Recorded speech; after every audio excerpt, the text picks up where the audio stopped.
Up the next morning for a delicious breakfast buffet at our Nevsky Grand Hotel.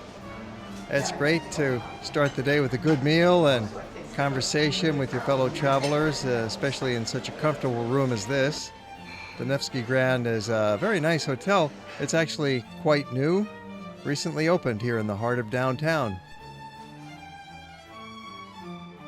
Everybody ready for a long day? And so convenient, we can take a morning walk around the corner right into Nevsky Prospect. And the street our hotel is located on is another one of the nice promenades of St. Petersburg, almost like a mini Champs-Élysées with this park down the middle of it.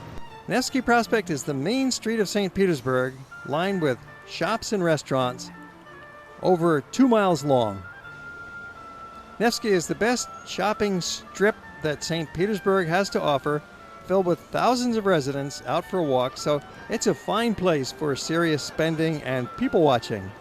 It does have a funky, down-to-earth charm which can make this one of the best experiences in your entire visit. So by all means, spend some time hanging out on Nevsky Prospect in the heart of downtown. The thriving shops, bustle of activity, and well-dressed people along Nevsky Prospect are a dramatic example of how modern Russia has become. Back in the 1990s, this street was quite drab in comparison, but now it's a fully modern Western city. One of the great buildings along Nevsky is the Singer sewing machine building. It was constructed in the early 20th century in an Art Nouveau style, and it's now the largest bookstore in the city. Here's an innovative book with a DVD attached to the front cover. It's always kind of fun to hop into a bookstore of any city you're visiting and flip through the main picture books, get an idea of where you're going. And this bookstore is especially attractive with this lovely cafe, the Singer Cafe. Nice selection of pastries, terrific coffee. There's a view of the Kazan Cathedral out the window, looking out on Nevsky Prospect. We're right in the heart of town here at the Singer. Open at 9 and close till 11. Work till 11. Kazan Cathedral is a Russian Orthodox church that is quite active nowadays. They have regular mass services. And there's the church on Spilled Blood. We'll be taking you in there shortly in our visit to St. Petersburg. There's a lot of department stores, boutiques, and cafes along Nevsky. Well, we're right in the heart of downtown St. Petersburg on Nevsky, out in front of the major shopping mall. There's bus stops here. There's the Metro Underground. They have electric buses that are rather quiet and clean and comfortable. And this is just a great place to hang out for a while. Spend some time watching the locals, and then maybe head on into the shopping mall and see what they've got to offer. This particular mall is the biggest in town. The circumference of the building is about 1 mile around. It's a huge block. And here's some quiet protesters out front, apparently longing for the communist days to come back. It's a large department store complex with hundreds of small shops filling 2 floors of a mammoth structure, catering mostly to local shoppers. It's a fun place to browse and hang out for a while to see what's up, examine the merchandise, and check out the locals. It's a little hard to pronounce the name of this shopping mall.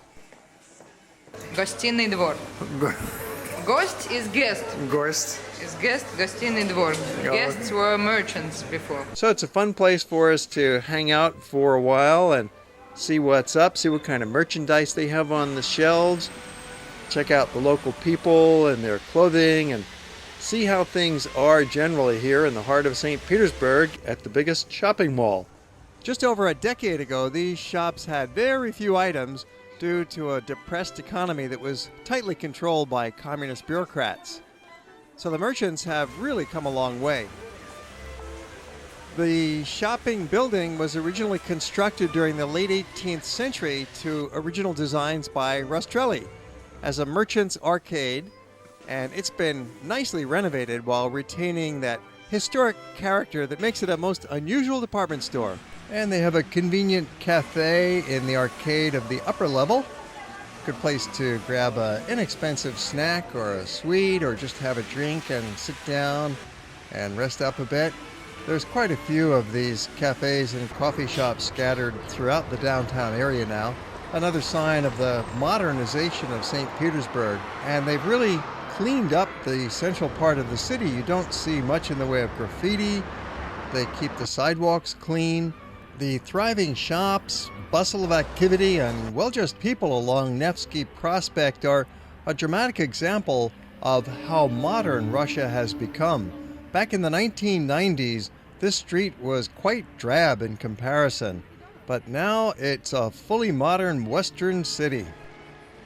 They've created a number of these pedestrian side streets, which are really attractive and invite you to take a stroll off of the main boulevard. There's a monument to Catherine the Great, and behind her the main dramatic theater of town.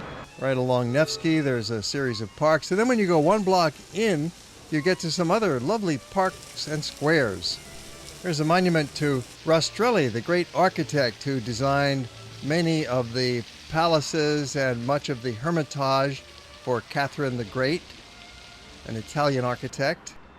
Your walking tour continues another block away from Nevsky to Art Square, a pleasant one-block park with a statue of Alexander Pushkin, Russia's greatest poet who worked on perfecting the language until he was killed in a duel protecting his wife's honor.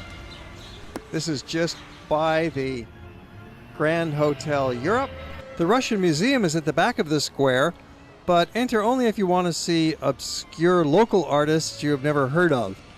It is huge, with 380,000 objects in his collection.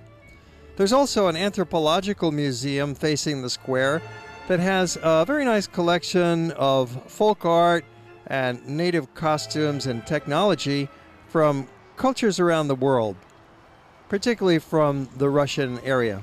And just one block over from Art Square, you'll come across the Church on Spilled Blood.